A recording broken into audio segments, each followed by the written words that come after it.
The HOA president thought the rules only applied to everyone else. Threats, fines, intimidation, all done in private, off the record, and with absolute confidence no one would stop her. I didn't argue. I documented everything, and when the evidence finally landed in the right hands, the very authority she abused was the same one that ended her reign for good.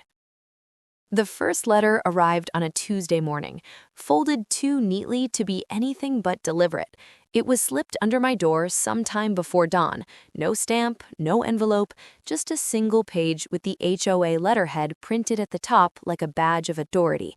I remember standing in my kitchen, coffee still steaming in my hand, reading the words twice before they fully sank in. Violation notice. Immediate compliance required. According to the HOA president, I was in breach of 3 separate community rules.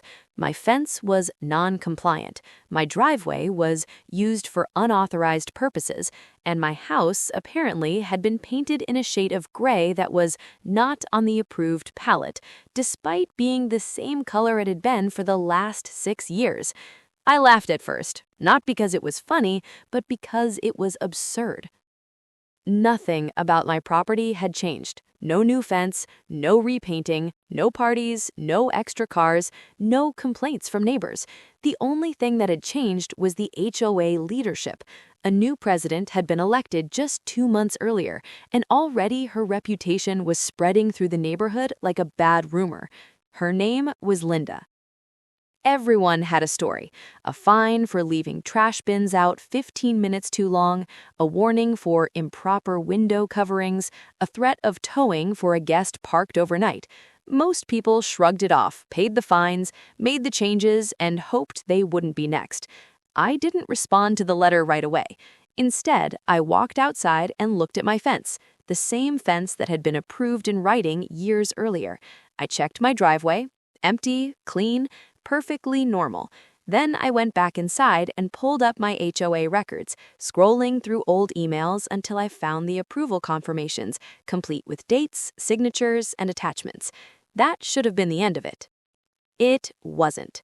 2 days later, the second notice arrived. This one was taped to my front door, bright orange paper meant to be seen by anyone passing by. It claimed I had failed to respond and that daily fines would begin immediately. The tone was sharper now, less procedural and more threatening.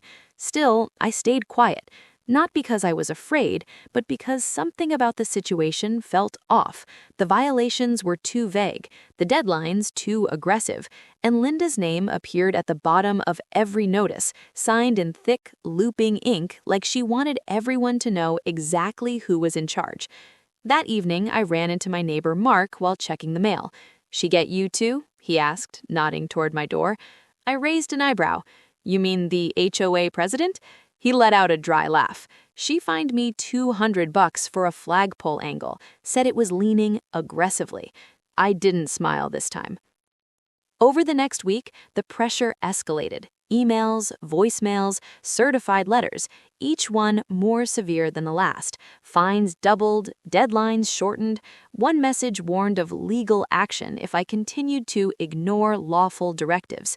That was the moment I realized this wasn't about compliance, it was about control. I finally decided to attend the next HOA meeting. The room was packed, standing room only. Neighbors whispered to each other, clutching copies of violation notices like evidence in a trial. Linda sat at the front, perfectly composed, arms folded, chin lifted, scanning the room as if daring someone to challenge her. When it was my turn to speak, I stood up calmly and asked a simple question. "Can you explain which rule I violated specifically and reference the approval on file?" The room went silent. Linda smiled, but it didn't reach her eyes. She said, "This is not the time for debate. You were notified. That's all that matters." Something shifted in that moment, not just for me, but for everyone watching. Because power only works when people accept it without question, and Linda had just made it clear she didn't expect anyone to push back. So I sat down, said nothing more, and made a decision. If she wanted to cross the line, I'd let her. And when she did, I'd be ready. The fines started hitting my account the very next morning. $50 a day, automatically withdrawn. No warning, no confirmation, just a bland email notification stating that my continued non-compliance left the HOA with no alternative remedies. By the end of the week, they'd pulled nearly $400 from me without so much as a conversation. That's when I stopped being patient. I called the HOA office first, straight to voicemail. I emailed, no reply. I showed up in person during posted office hours and found the lights off, blinds drawn, door locked. A handwritten sign taped to the glass read, "Remote operations this week." Convenient. Meanwhile, Linda was very visible. She posted daily updates in the neighborhood group chat, reminding residents of the importance of uniformity and respecting community standards. She tagged people by name, she shamed them publicly, and every time someone questioned her authority, she responded with the same line: "Read the bylaws." So I did. That weekend, I sat at my dining table with a printed copy of the HOA governing documents, a legal pad, and a highlighter. What started as mild annoyance turned into something colder and sharper the deeper I went. Sections contradicted each other. Enforcement powers were vague. Approval records were supposed to be permanent, unless revoked by a formal board vote. There was no record of any such vote. More importantly, the president didn't have unilateral authority to issue fines without board consensus. That power rested with the compliance committee, one that hadn't met in over a year. Linda wasn't enforcing the rules. She was inventing consequences. I reached out to a friend of mine, Alex, who worked as a paralegal. I didn't give him names, just hypotheticals. When I finished explaining, there was a long pause on the line. "Yeah," he said finally. "That's not just overreach, that's exposure." Exposure how? If she's issuing fines without authority and withdrawing funds without due process, that's potentially fraud, at minimum, civil liability. That's the first time the word illegal entered the conversation. A few days later, the third letter arrived. This one sent certified mail. It stated that if the violations were not corrected within 10 days, the HOA would pursue all available remedies, including liens and legal action. I smiled when I read it, because I'd just finished assembling a folder. Inside were printed approvals, timestamps, email confirmations, screenshots of withdrawn fines, and copies of the bylaws with relevant sections highlighted. I also included a timeline, a clean, factual sequence of events that showed exactly when Linda took office and when the harassment began. I didn't send it to the HOA. I sent it to a lawyer. Her name was Janet, and she specialized in property and HOA disputes. She reviewed everything in silence, flipping through the pages with slow precision. When she finally looked up, her expression was unreadable. "How much has she taken from you so far?" she asked. "About $900. Janet nodded once. "And how many other homeowners do you think she's doing this to?" I thought of Mark, of the packed meeting room, of the whispers and the warnings and the resigned looks. "Dozens," I said, "at least." Janet leaned back in her chair. "Then this isn't just about you." She drafted a formal response that afternoon. It was calm, polite, devastating. It demanded an immediate cessation of fines, full reimbursement, and documentation of board authorization. It also put the HOA on notice that continued action would result in legal proceedings, not just against the association, but against Linda personally. The letter was delivered by courier. The silence that followed was immediate. No more emails, no more notices, no more deductions. The neighborhood chat went quiet too, as if someone had pulled the plug. Days passed, then a week. Just when I thought it might be over, Janet called me with a tone I hadn't heard before. "They've scheduled an emergency board meeting," she said, "and Linda is panicking." Panicking how? She's blaming clerical errors, claiming misunderstandings, trying to retroactively approve enforcement actions. I laughed. "That won't work, will it?"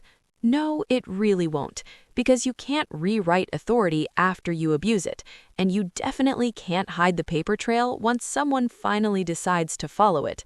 Linda had crossed the line. She just didn't realize how public the consequences were about to become. By the time spring arrived, the HOA president stopped pretending. The polite notices vanished. The carefully worded emails disappeared. What replaced them was raw authority, unchecked, aggressive, and personal. Her name was Linda Harper, and she'd been HOA president for nearly 8 years, long enough to forget that the position came with limits, long enough to believe she was the rules. It started with fines.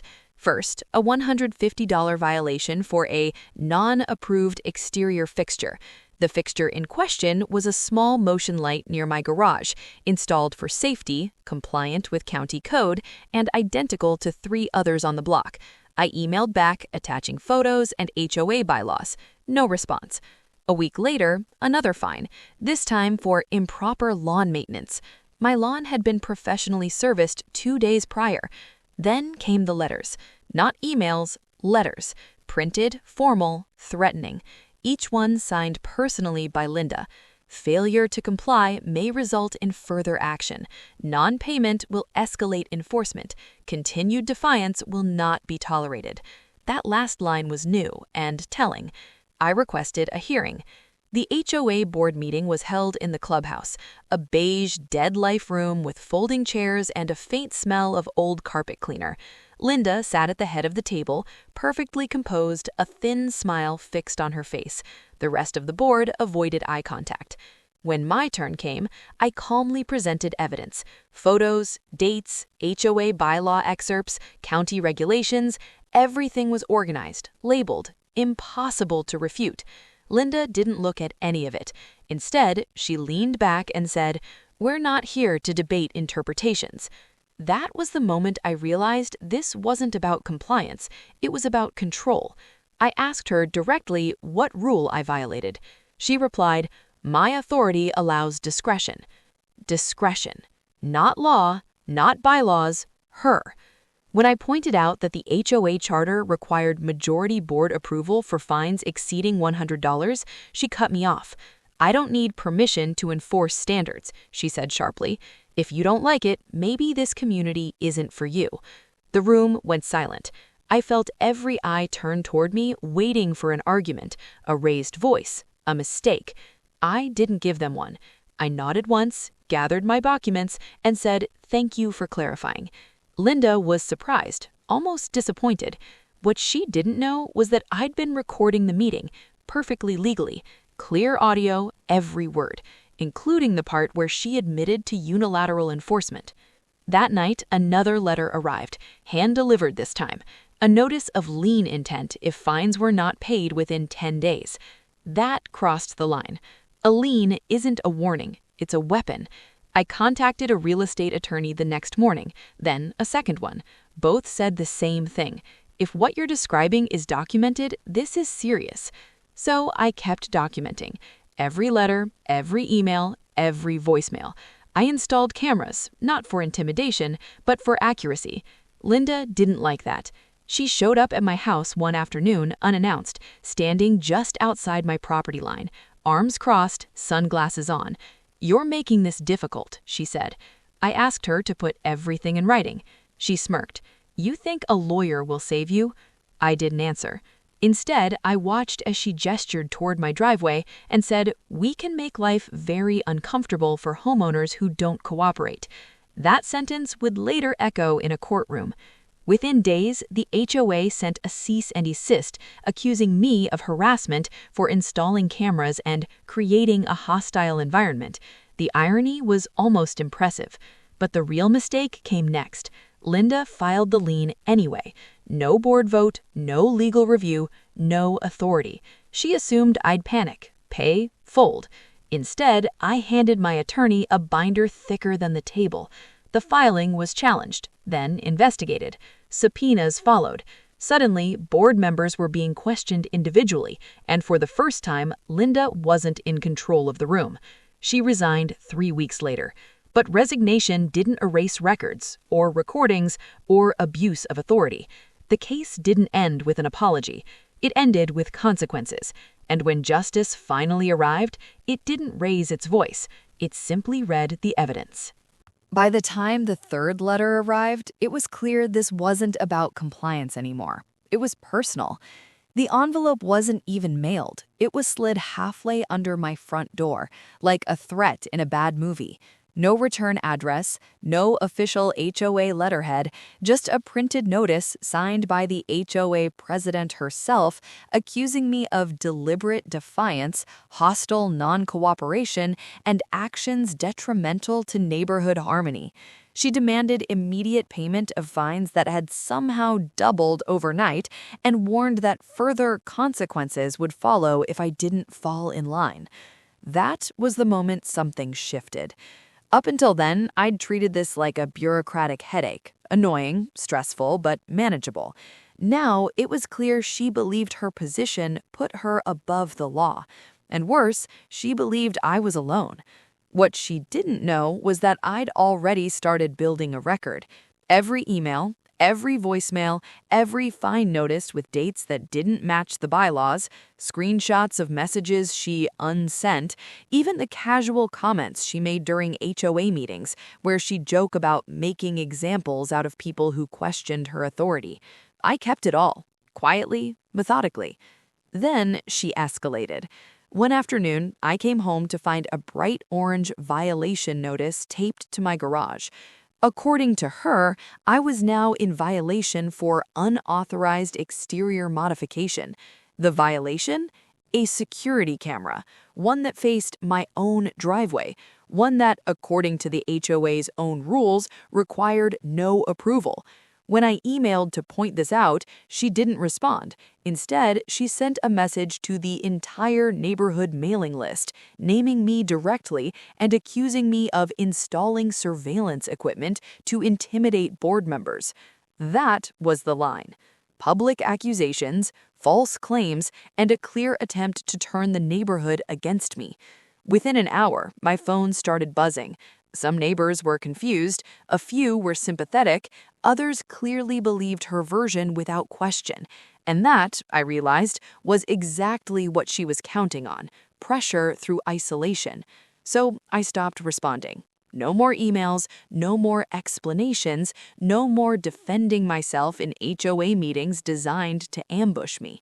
I let her keep talking, let her keep writing, let her keep digging. Behind the scenes, I scheduled a consultation with a local attorney who specialized in HOA disputes. I walked into his office with a neatly organized folder and a flash drive. He didn't interrupt as I laid everything out. The fines, the notices, the public accusations, the intimidation tactics. When I finished, he leaned back in his chair and said something I'll never forget. "She's not just violating HOA rules," he said. "She's exposing herself personally." That's when I learned the difference between an HOA acting within its authority and an individual abusing power under the guise of it. Threats delivered privately, selective enforcement, retaliation, defamation. All things HOAs love to flirt with, and courts love to punish. The attorney sent a single letter on my behalf. Not aggressive, not dramatic, just precise. It requested documentation supporting every fine, justification for every accusation, and confirmation that all actions taken against me had been approved by a majority board vote, as required by the bylaws. She replied the same day, and she made the mistake that sealed her fate. In her response, she admitted, in writing, that she'd acted at her discretion because she felt I was undermining her authority as president. She justified bypassing the board by claiming urgency. She doubled down on accusations she couldn't prove. She thought confidence would protect her. Instead, she handed us the evidence. 2 weeks later, she was served. Not by the HOA, not by some faceless committee, but personally.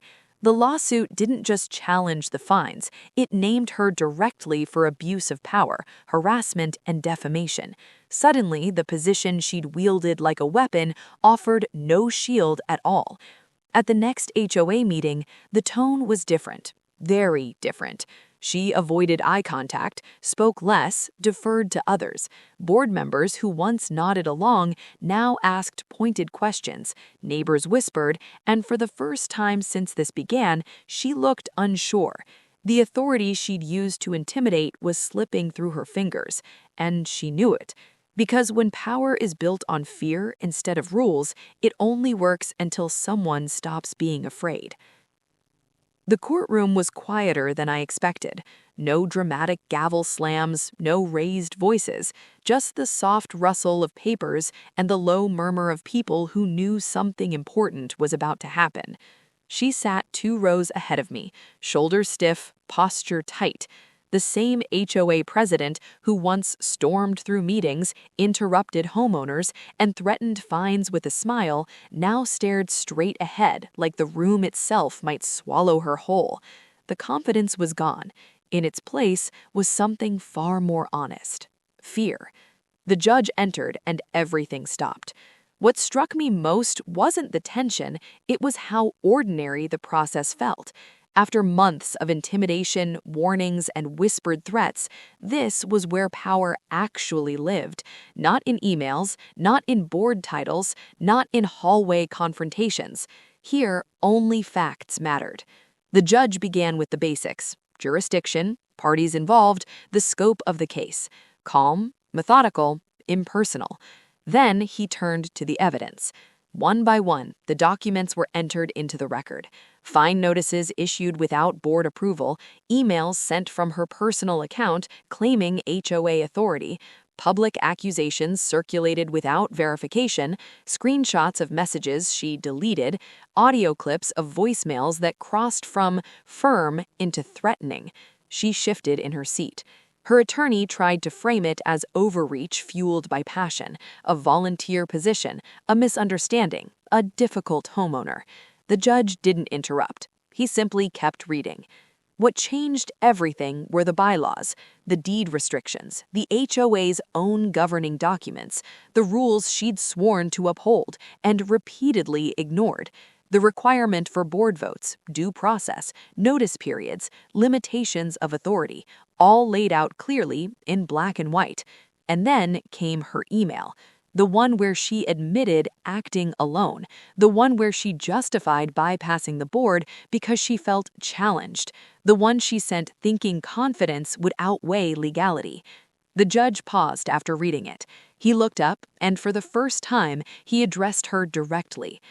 "Miss," he said evenly, "your role as HOA president did not grant you personal authority to punish homeowners at will. The association is governed by rules. You chose to ignore them." The room felt smaller. He went on, his voice firm but controlled. He explained that selective enforcement was not enforcement at all. It was retaliation. That public accusations without proof constituted defamation.